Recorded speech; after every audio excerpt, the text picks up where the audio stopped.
नमस्कार दोस्तों, आज हम मोती नगर विधानसभा क्षेत्र में हैं। 5 फरवरी है और विधानसभा के इलेक्शन भी आज डेट आ गई है। 5 फरवरी की डेट है और आज हम मोती नगर के अंदर आए हैं। जानेंगे मोती नगर के पूर्व विधायक शिवचरण गोयल के बारे में, उनके कैसे रहे 10 सालों के उनके काम।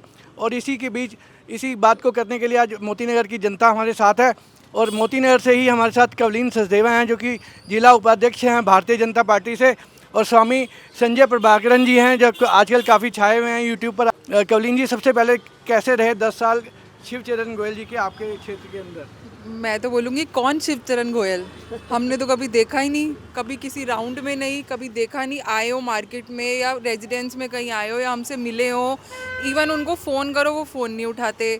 और आप कभी उनके पीए से भी हो तो वो कहते हैं आप पहले 100 लोग इकट्ठे करो, 100 लोग इकट्ठे होंगे तो हम आएंगे, नहीं तो हम नहीं आएंगे। तो कहाँ वो जनता के बीच में कहाँ थे, कौन थे, किसी को नहीं पता।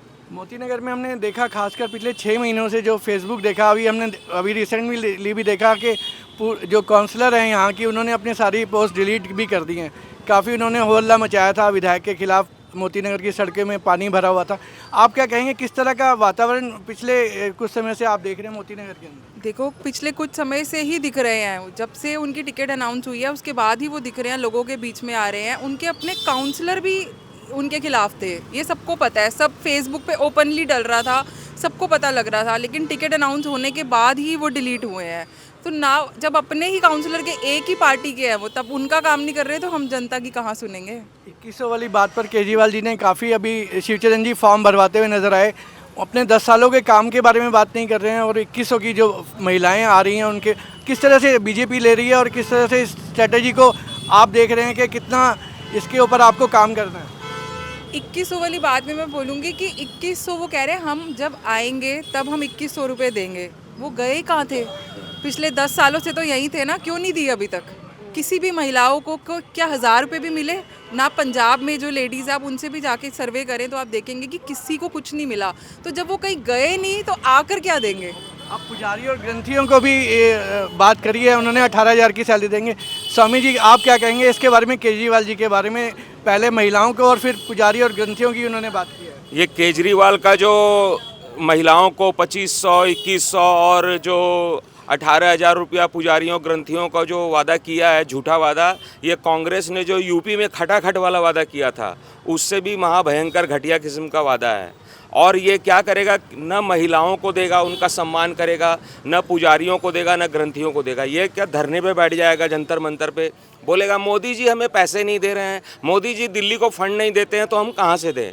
तो जब दिल्ली की जनता को पता है, केजरीवाल खुद कह रहा है कि मोदी जी फंड नहीं देते हैं, उपराज्यपाल साइन नहीं करते हैं, तो फिर हम केजरीवाल को क्यों न चुने, हम सीधे मोदी जी को क्यों नहीं चुने कि डायरेक्ट ही हमें फंड मिलेगा, इसको धरना नहीं देना पड़ेगा। इसलिए मैं कहना चाहता हूँ कि ये महिलाओं को 2100 रुपये में क्या खरीदना चाहता है क्या? ये पुजारियों को इतना बेवकूफ़ समझ रखा है। पुजारी और ग्रंथी जो होते हैं, सबसे विद्वान, वेद पुराण यज्ञ कर्मकांड विशेषज्ञ, ज्योतिष विशेषज्ञ होते हैं, वो सबकी कुंडली जानते हैं। ये केजरीवाल उनको मूर्ख बनाने की कोशिश न करे। ये कोई भी पुजारी उसका 18, मैं कहता हूँ कि पुजारी 18,000 रुपया लेके मंदिर ही जब नहीं बचेगा, जब सनातन धर्म ही नहीं बचेगा। केजरीवाल की नानी कहती है कि जहाँ राम मंदिर बनेगा वहाँ पर आप अस्पताल बना दीजिए, विश्वविद्यालय खोल दीजिए। जब ये सनातन धर्म के ही खिलाफ है, जो आतंकवादियों के लिए रात को 12 बजे सुप्रीम कोर्ट खुलवाता है, जो टुकड़े टुकड़े गैंग के साथ बैठा रहता है, जो दिल्ली को बंधक बनाता है, और वो क्या पुजारियों को देगा? किसी को कुछ देने वाला नहीं है, 1 रुपया देने वाला नहीं है। इसलिए ये दिल्ली की महिलाओं को और दिल्ली के जो सबसे बुद्धिमान पुजारी और ग्रंथी वर्ग के लोग हैं, जो सबका भविष्य बताते हैं, उनके भविष्य के साथ लालच देकर खिलवाड़ न करें। कवलीन जी, 12 एसी की बात शीला दीक्षित को लेकर काफ़ी इन्होंने सवाल उठाए थे केजरीवाल जी ने। आज 100 एसी शीश महल के अंदर लगे थे, तो आप शीश महल का खेला गया। और जो 5-6 अस्पताल जो अभी जो दीक्षित जी के उनके जो बेटे हैं, उन्होंने भी आरोप लगाया कि 5 अस्पताल बन सकते थे, वो ना बनाकर कोरोना में जो जितनी मौतें हुई शायद वो मौतें कम होती, और शीश महल पर ध्यान दिया। आप क्या कहेंगे शीश महल के बारे में? देखो, आपने देखा होगा कि दिल्ली में पिछले 10 वर्षों में कोई नया अस्पताल नहीं बना, कोई नया फ्लाईओवर नहीं बना, कोई भी ऐसा काम नहीं हुआ। लेकिन वो सारे पैसे जो जनता के टैक्स के पैसे, वो वाला पैसा शीश महल में यूज़ हुआ है। शीश महल में आप एसी के आज देखेंगे, आप सुबह से ही प्रदेश अध्यक्ष जी हमारे वीरेंद्र सचदेवा जी जो है, उन्होंने सुबह से पूरा ब्यौरा निकाला हुआ है। उन्होंने कितने क्वेश्चन पुट किए हैं, एक एक चीज़ का बाय प्रूफ रखा है उन्होंने कि इसमें कितना पैसा लगा है, इसमें कितना पैसा लगा है। कोई जनता की फीलिंग से खिलवाड़ है? क्या ज़रूरत है आपको? जब आप आए थे तो आपने क्या वादे किए थे कि मुझे तो सिक्योरिटी भी नहीं चाहिए, और अब आप 10-10 गाड़ियाँ लेके घूम रहे हैं। ये हम लोगों के साथ खिलवाड़ है। आपने शीश महल देखा वीडियो में, कैसा है, वीडियो में देखा सर, कैसा लगा? जैसे एक महल होना चाहिए बिल्कुल वैसे ही शीश महल है मतलब क्या क्या बढ़िया काम किया है। सर। ये बढ़िया काम कहाँ है, आम आदमी नाम ही रखा हुआ है, आम आदमी वाले कोई काम तो है नहीं, इसके वीआईपी वाले सारे काम है। आपके आपके एमएलए साहब के कैसे काम रहे सर? एमएलए जी के भी कुछ खास काम नहीं है जी। क्या क्या अच्छा लगा उनका? नजर ही नहीं आ रही। 10 सालों में कुछ खास नज़र ही नहीं आया जी हम सबको। भाई साहब आप बताइए, एमएलए साहब शिवचरण गोयल जी के 10 सालों के बारे में आप कितना सेटिस्फाइड? वो तो 10 साल में कहीं नज़र ही नहीं आते हैं।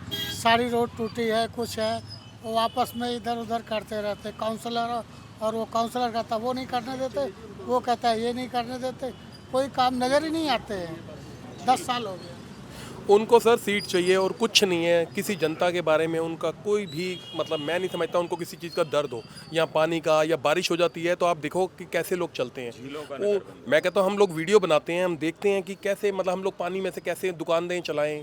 दुकानें तो हमारी फेल हुई पड़ी हैं इनके चक्कर में, बिल्कुल कोई काम आप कैसे देखते हैं महिलाओं की, पंजाब की महिलाओं जब अभी 2 दिन पहले दिल्ली में आई थी, तो आपने किस तरह से देखते हैं कि क्या जो केजरीवाल जी ने कहा है 2100 का वादा वो पंजाब में पूरा नहीं कर पाए? दिल्ली में आपको क्या लगता है ऐसे महिला पूरा होगा वो नहीं, वादा? बिल्कुल भी नहीं होगा। मतलब उन्होंने पहले कौन सा वादे पूरे किए हैं जो ये वाला करेंगे, ये सिर्फ। लेकिन अगर वो सोच रहे हैं लेडीज़ बेवकूफ़ हैं यहाँ की या कुछ ऐसा इसमें दिखावे में आके उन्हें वोट देंगी, तो यहाँ मतलब अब हमारे दिल्ली की लेडीज़ तो एटलीस्ट बिल्कुल बेवकूफ़ नहीं है कि ऐसी हरकत करेंगी। अब वो इनको वोट दे के बेवकूफ़ नहीं बनेंगी।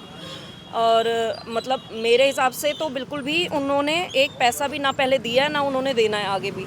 तो ये बेवकूफ़ बनाने की स्कीम है और कुछ नहीं है। किसे वोट दीजिए। सर एमएलए साहब 10 साल के काम नहीं गिनवा रहे, 2100 की बात ज़्यादा हो रही है, आप क्या कहेंगे? सर मैं तो ये कहूँगा कि मैं बीसी ब्लॉक में हूँ, फ्रॉम द लास्ट 5 ईयर से यहाँ पे देख रहा हूँ सारा बीसी ब्लॉक को। बट हमने जितनी बार भी उनको बुलाया है हमेशा एक ही बात होती है कि आप लोग इकट्ठे कीजिए, हम आ जाएंगे, हम आपका काम देखेंगे। बट अभी तक ऐसा कुछ भी नहीं हुआ। जितनी बार भी उनको बुलाया गया वो नहीं पहुँचते हैं, कोई ना कोई बहाना आ जाता है सामने। जितने काम दिए जाते हैं उसका कोई ना कोई अल्टरनेटिव निकाल के दे देते हैं, जी ऐसे नहीं ऐसे होगा, ऐसे नहीं ऐसे होगा, बट काम नहीं हुआ आज तक। कलिन जी, बेसिकली 10 साल आपको क्या लगा कि शिवचरण जुगल जी का फोकस कहाँ रहा और क्या क्या काम जो थे जो मेन बाकी रह गए? मोती नगर की जनता जिस तरह से आज नाराज़ है, आप हम देख रहे हैं मोती नगर के अंदर, तो आप क्या कहेंगे क्या काम जो बाकी रह गए और क्या काम उन्होंने किए जिन पर ज़्यादा फोकस? देखो, काम तो कुछ भी नहीं किए पूरे 10 सालों में। शायद ही कोई सड़क हो जो मोती नगर में बनी हो, शायद 2 सड़कें, वो भी अभी मुझे लगता है इलेक्शन के चक्कर में बनी है। एक भी नई सड़क नहीं बनी। जो सीवर साफ़ होने चाहिए थे, जो मुझे लगता है हर कोई ना पर्सनल पे करके करवा रहा है। सीवर तो सबके भर रहे हैं, ओवरफ्लड हो रहे हैं, गंदगी बदबू सब आ रही है, वो हर कोई पर्सनल पे करके करवा रहा है, जो कि उनका अपना कार्य था और उनको करवाना चाहिए था, जो बिल्कुल नहीं हुआ।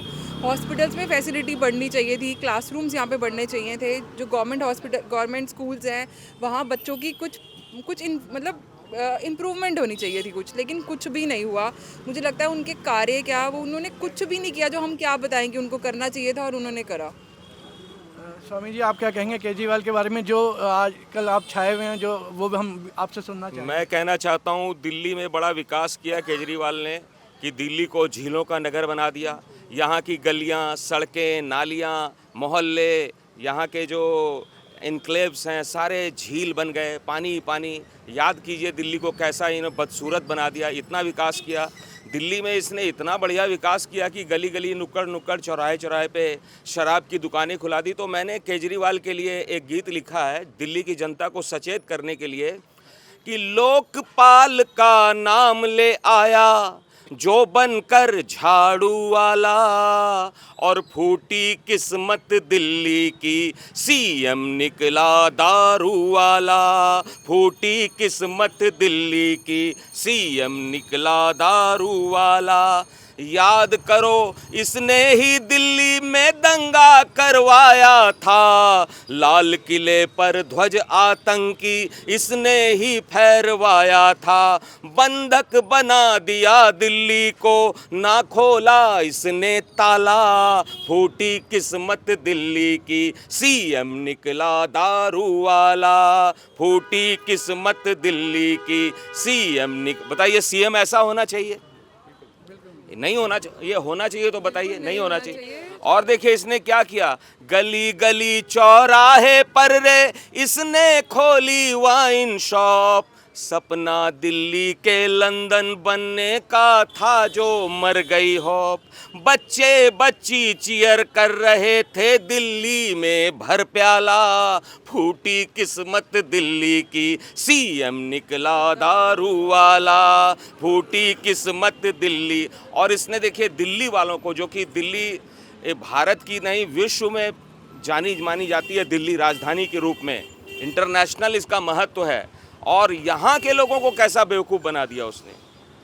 ये साधुओं को और संतों को ये लोग बोलते हैं कि ठगते हैं, अरे ये नेता बन के ये इतना महाठग निकला ये कि कैसे ठगता है। मैं आप लोग को फिर से एक बार सचेत करना चाहता हूँ कि फ्री का चक्कर जाल डाल बैठा ये दुश्मन की गोदी, और मित्र लगे इसे पाक चीन और शत्रु लगे योगी मोदी, वर्ल्ड क्लास दिल्ली को इसने बना दिया मदिराशाला, फूटी किस्मत दिल्ली की सीएम निकला दारू वाला। और दिल्ली की जनता को सचेत करना चाहता हूं भाई, अब तीसरी बार अवसर मत देना, वरना दिल्ली का नाम जो मटिया मेट किया है ना, अब तो ये नामो निशान मिटा देगा। दिल्ली के गौरव को ये बर्बाद कर दिया है और एकदम बर्बाद कर देगा। पिला के दारू लूट रहा है, पिला पिला के दारू इसने लूटा दिल्ली वालों को, और माल लूट का बांट दिया बांग्लादेशी रोहिंग्या वालों को, दारू पिला के योग सिखा, दारू पिला के योग सिखा दिल्ली को मूर्ख बना डाला, फूटी किस्मत दिल्ली की सीएम निकला दारू वाला, लोकपाल का नाम ले आया बनकर जो झाड़ू वाला, फूटी किस्मत दिल्ली की सीएम निकला दारू वाला। तो मैं कहना चाहता हूँ कि अपने बच्चों के भविष्य के लिए, अपने परिवार के, अपने व्यापार के, अपने समाज के, दिल्ली के, देश के भविष्य को उज्जवल बनाने के लिए ऐसे जो लोग जो नक्सलवादियों के साथ खड़े होते हैं, आतंकवादियों के साथ खड़े होते हैं, सनातन धर्म के साथ खड़े होते हैं, उनका साथ मत दीजिए। यदि आप सनातनी हैं तो वोट डालने जरूर जाइए, और केजरीवाल को तो बिल्कुल वोट मत दीजिए। और मैं तो ये कहना चाहूँगा, मैं कोई बीजेपी का पेड कार्यकर्ता नहीं हूँ, बीजेपी का मैं कोई पेड कार्यकर्ता नहीं हूँ, और न मैं उनका प्रचारक हूँ। मैं अपनी बुद्धि और विवेक से कह रहा हूँ कि आप लोग केजरीवाल को वोट मत देना, न कांग्रेस को देना। इसीलिए हमारे जो दिल्ली प्रदेश ने नारा निकाला है, आपदा नहीं सहेंगे बदल के रहेंगे, वो इस बारी हम सत्य करके दिखाएंगे, खासकर मोती नगर में। कांग्रेस भी इस बार मैदान में है, अभी कांग्रेस के कैंडिडेट अभी नज़र नहीं आ रहे हैं पूरे इलाके में। तो लेकिन क्या कहेंगे कि दिल्ली में जिस तरह से इस बार जोर शोर से कांग्रेस आ रही है, संदीप दीक्षित जी भी काफ़ी कह रहे हैं कि शीला दीक्षित का बदला लेके रहेंगे अब की बार, वो भी आप भी नहीं सहेंगे, तो क्या इस बार ट्रायंगुलर किस तरह का रहने वाला है? देखो, कांग्रेस के तो लीडर सबको पता है कि किस नाम से जाने जाते हैं, तो वो जब नेता ही ऐसा हो तो फिर जनता कैसी होएगी। और आप मैदान में नहीं थे कांग्रेस के, पिछली बार 2 बार चुनाव में केजरीवाल जी को इस बार थोड़ा सा रात को नींद इसलिए भी नहीं आ रही है, कांग्रेस भी मैदान में आ गई, आप क्या कहेंगे? मैं तो अभी सिर्फ इतना ही बोलूँगी कि हम अपना मोदी जी को देखें, विजन देखें अपना, और आगे फ्यूचर देखें, धर्म देखें। तो इसीलिए दिल्ली वासियों से अपील भी है मेरी कि इस बारी सोच समझ के ही वोट डालें, आपदा को अब साइड पे करें, बहुत सैलियाँ और बदल के। हाँ बिल्कुल, ये बिल्कुल हमारी बहन जी सही कह रही हैं। दिल्ली में कोई धर्म के आधार पे वोट नहीं डालना है, ना जाति के आधार। दिल्ली विकास के नाम पे करेगी, और विकास का प्रतीक आज हमारे देश में कौन है? मोदी जी और भाजपा है। यदि आप भाजपा को लेके आते हैं तो मैं कहता हूं कि दिल्ली जो है वास्तव में जो केजरीवाल लंदन बनाना चाहता है ना, वो भाजपा बना के दिखाएगी आपको। दिल्ली में हर प्रकार की सुविधा होगी। यहाँ ट्रैफिक की कितनी समस्या है, यातायात कितना बाधित होता है, पार्किंग की कितनी समस्या है। मैं कहता हूँ कि गुजरात जाके देखिए आप, गुजरात क्या था और क्या बन गया है गुजरात। मैं कहता हूँ आप भाजपा को जिताइए एक बार मोदी जी के नेतृत्व में।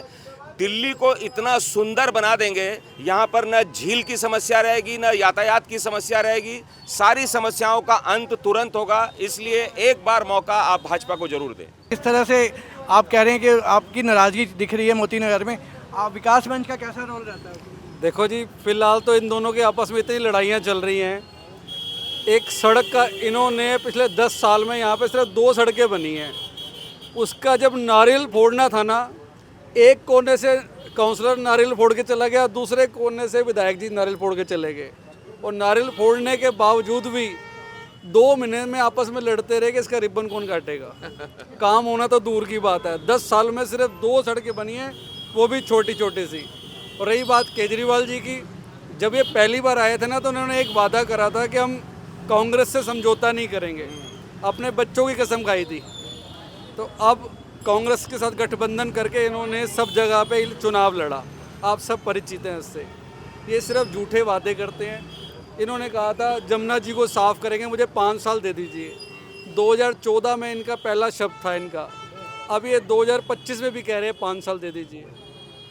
ये सिर्फ ये स्वामी जी कह रहे हैं वोट नहीं मिलते, केजरीवाल जी कहते हैं वोट नहीं मिलते, इसलिए मेरे को क्या जरूरत थी? मैं कहता हूं एक बार मोदी जी को, भाजपा को वोट दीजिए। जमुना को इतना सुंदर बना देंगे, गुजरात में जाके देखिए, वहाँ की सारी नदियों को कितना गौरवान्वित कर दिया है इन्होंने।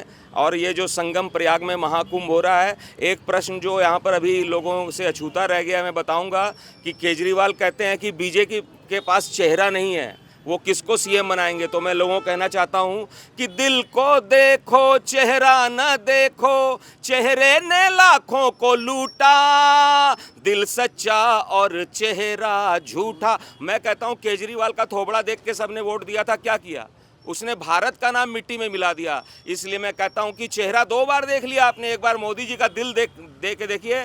और मोदी जी इतना बढ़िया यहाँ पर मुख्यमंत्री बनाएंगे, कई यहाँ पर बीजेपी का हर कार्यकर्ता, हर विधायक मुख्यमंत्री बनने लायक है। हम टीम वर्क से काम करेंगे। इन्होंने अपने सभी विधायकों को पता नहीं कौन सा एक नशा पिला दिया था, जो सब अपने घर में रहते थे। और जो केजरीवाल के दाएं बाएं जो हैंड्स जो कहते हैं ना, सिसोदिया और सत्येंद्र जैन, ये लोग जो सरकार चला रहे थे, संजय सिंह, इनके जितने 5-6 लोगों की जो कोर कमेटी थी आतिशी, सब आतिशी को छोड़कर सब जेल की यात्रा करके आ चुके हैं, जमानत पर छूट चुके हैं। केजरीवाल जी झूठा कह रहे हैं कि वो यदि जीत गए ये चुनाव में तो मुख्यमंत्री वो बनेंगे। मैं कहता हूँ सुप्रीम कोर्ट का जो आदेश है कि आप मुख्यमंत्री की कुर्सी से हट जाइए, वो मंत्री बन जाएंगे। सुप्रीम कोर्ट का जो वर्डिक्ट, जो डिसीजन है, वो कहाँ जाएगा? वो मुख्यमंत्री केजरीवाल किसी हालत में नहीं बन सकते जब तक वो जमानत पर हैं। इसलिए दिल्ली की जनता उस भ्रम में न फंसे, दिल्ली के झूठ में न फंसे केजरीवाल के, कि वो यदि जनता जिता देगी तो सुप्रीम कोर्ट भी उसका क्या बिगाड़ लेगा। ऐसा नहीं है, केजरीवाल किसी भी हालत में मुख्यमंत्री बनने वाले नहीं है। इसलिए दिल्ली की जनता से अपील है मेरी कि आप जो है बीजेपी को जिताइए, आप इसके भ्रम के जाल में मत फंसिए। और बार बार मैं यही कहूंगा कि एक बार आप जो है मौका दीजिए भाजपा को और अपने आप को गौरवान्वित कीजिए। देखिए 18,000 की बात पे एक बार जोरदार तालियां हो जाएं। 18,000 की बात पर भी स्वामी जी आज नाराज हैं केजरीवाल से। देखो, फर्जीवाल की तो सारी फर्जियां लोगों के सामने ही आ रही है और सारे घोटाले भी सामने आ रहे हैं, इसीलिए संदीप दीक्षित से कितने सहमत है? अभी इस बारे में तो मुझे लगता है मैं कुछ नहीं कहना चाहूँगी, क्योंकि हम भारतीय जनता पार्टी है। और एक बात मैं कहना चाहूँगी कि आपने अभी बोला था कि हम सीएम फेस नहीं दिखा रहे हैं, तो मुझे लगता है हमारी जो कार्यशाला होती है उसमें हमें सिखाया जाता है कि एक एक कार्यकर्ता कमल का फूल है, और एक एक जो कमल का फूल है वो अपने आप में सीएम है। स्वामी जी लास्ट में आप क्या कहेंगे? मैं तो यही कहना चाहता हूं कि जिस तरह से बांग्लादेश की घटना को देख के दिल्ली के लोग जागरूक हुए हैं, एकजुट हुए हैं, वैसे ही सभी एकजुट हों। और दिल्ली ने जो दुख पीड़ा सही है, जो पिछले 10 सालों में हमने सोचा कि चलो 5 साल के बाद ये अगले 5 साल में तो कुछ करेगा, लेकिन अगले 5 साल में भी दिल्ली के धन को इसने गोवा चुनाव में और पंजाब चुनाव में लगा दिया और बर्बाद कर दिया।